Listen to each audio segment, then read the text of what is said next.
நாடாளுமன்ற வேட்பாளராக இந்த ராமநாதபுரம் சட்டமன்ற தொகுதியில் எதிர்நோக்கி இருக்கின்ற பல பிரச்சனைகள் நாடு சுதந்திரம் அடைந்ததுக்கு பின்னாலும் கூட அதை நிறைவேற்றப்படாமல் இருக்கிறது. மக்கள் எதிர்நோக்கி இருக்கின்ற பல பிரச்சனைகள் இங்கு இருக்கிறது என்பதெல்லாம் இன்றைக்கு இருக்கின்ற பெருமக்கள் எனக்கு முன்பே தெரிந்தாலும் இந்த பகுதியில் நான் அடிக்கடி வந்து வறட்சியான பகுதியிலும் வெள்ள காலங்கள் வருகின்ற பொழுது நான் இங்கே ஆய்வு செய்திருக்கிறேன் வந்து என்ற நிலையில் நான் அறிவேன் என்பதையும் இன்றைக்கு ஒரு நல்ல வாய்ப்பாக நம்முடைய வாழ்வு பாரத பிரதமர் அவர்கள் இருக்கிறார் என்பதையும் பெரியோர்களே, தாய்மார்களே, பொதுமக்களே, உங்களுடைய நல்லாசி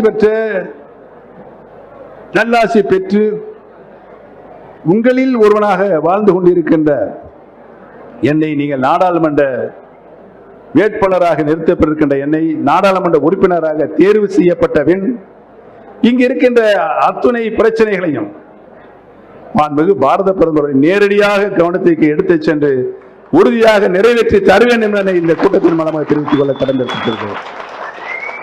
குடிநீர் பிரச்சனை, விவசாயம் சார்ந்த விவசாயிகளுடைய பிரச்சனை, எங்கள் பகுதியில் மேற்கு தொடர்ச்சி மலையிலிருந்து உருவாகி வைகை ஆற்றின் மூலமாக வைகை அணையில் நீர் தேக்கப்பட்டு 2 லட்சம் ஏக்கருக்கு மேலாக அங்கு ஒரு 5 மாவட்டங்களில் விவசாயத்திற்கு பயன்படுத்தப்பட்டு பருவ காலங்களில் மிக அதிகமாக மிகுதியான மழை பெய்யுது.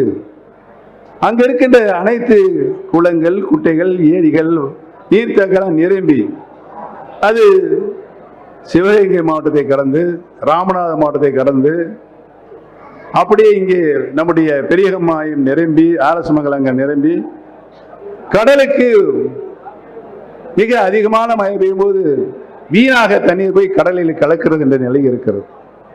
பருவகாலங்கள் பெய்தமில்லை. மற்ற காலங்களில் 9 மாவட்டங்களும் இங்கு குடிப்பதற்கு கூட தண்ணி இல்லை என்ற நிலையுடன் இங்கே பேசிய நம்முடைய ராம் பிரபு அவர் கூட சொன்னார்கள். நான் அப்போது பொதுப்பணித்துறை அமைச்சராக இருந்தபோது வந்தார்கள், சொன்னார்கள் அங்கு வைகை அணையிலிருந்து தண்ணீரை விடுவிக்கப்பட்டு நம்முடைய பரமக்குடி நகரை தாண்டி பெரிய கண்மாய்க்கு போகின்ற வரை நான் அதை தீவிரமாக கண்காணித்து அந்த நேரத்தில் இந்த கடும் குடிநீர் பஞ்சம் இருந்த நேரத்தில் தாகம் தீர்ப்பதற்கு உங்களில் ஒருவனாக இருந்த இருவன் நான் கடமையாற்றிருக்கிறேன் என்பதனை இந்த நல்ல நேரத்திலே நினைவு கொண்டார்கள். ஆக மக்களுடைய பிரச்சனைகள் எதுவாக இருந்தாலும் முன்னின்று அதற்கு நேரடியாக நான் கையில் எடுத்துக்கொண்டு மாண்புமிகு அம்மாவுடைய ஆலோசனை பெற்று என்னுடைய அரசியல் வரலாற்றில் பணியாற்றியிருக்கிறேன் என்பதனை நான் இந்த நல்ல நேரத்திலே தெரிவித்துக் கொள்ள கடமைப்பட்டிருக்கிறேன். ஆக இந்த மாவட்ட மக்களுடைய குடிநீர் பிரச்சனை, மேற்கு தொடர்ச்சி மலையிலிருந்து வைகாற்றின் மூலமாக வருகின்ற நீர்ப்பாசனம், இவர்களுக்கு ஒரு நீண்ட நெடிய நிரந்தர தீர்வு ஏற்படுத்துவதற்கு உங்களில் ஒருவனாக நாடாளுமன்ற உறுப்பினராக நான் என்னுடைய கடமையை ஆற்றுவேன் என்பதை தீர்ப்பதற்கு ஒரு உறுதிமொழியை நான் இங்கு தெரிவித்துக் கொள்ள கடமைப்பட்டிருக்கிறேன். நம்முடைய ராமநாதபுரம் மக்கள் இங்கு உரிய இளைஞர்களுக்கு பாட்டாளி வர்க்கத்திற்கு வேலை வாய்ப்பினை இங்கே இயற்கையாக பெற்றுத்தருகின்ற மாவட்டமாக இந்த மாவட்டம் இல்லை. கடலோர பகுதியில் வாழ்கின்ற மக்கள், மீனவ பெருமக்கள் கடலுக்கு சென்று மீன் பிடிக்கிறார்கள். மற்றபடி எந்த விதமான பொருளாதார வசதிகளை மேற்கொள்வதற்குரிய வசதி வாய்ப்புகள் இங்கு இல்லை என்ற நிலை இருக்கிற ஒரு நாடு, ஒரு மாநிலம் முன்னேற வேண்டும் என்றால் தொழில் வளம் பெருக வேண்டும். விவசாயம் அது இயற்கை வளங்களை ஒட்டி வருகின்றது.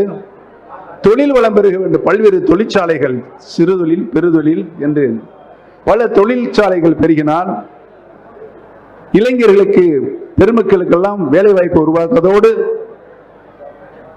அந்த பகுதியில் பொருளாதார நிலை உயர்வதற்கு தனிநபர் வருமானத்திலிருந்து சொசைட்டிகள் உருவாகிற வரை பொருளாதார நிலை உருவாகிற நிலை உறுதியாக இருக்கும் என்பதெல்லாம் நாங்கள் கவனத்தில் வைத்திருக்கிறோம். ஆக இந்த பகுதி மக்களுக்கு தொழிற்சாலைகள் மிகுதியாக உருவாவதற்கு இதையும் நான் மாண்புமிகு பாரத பிரதமர் அவர்களிடம் உறுதியாக சொல்லி இந்த பகுதியில் தொழிற்சாலையில் வந்து சேர்ப்பதற்கு உறுதுணையாக இருப்பேன் என்பதையும் நல்ல நேரத்திலே உறுதிமொழியாக தர இருக்கிறேன், தருகிறேன் என்பதையும்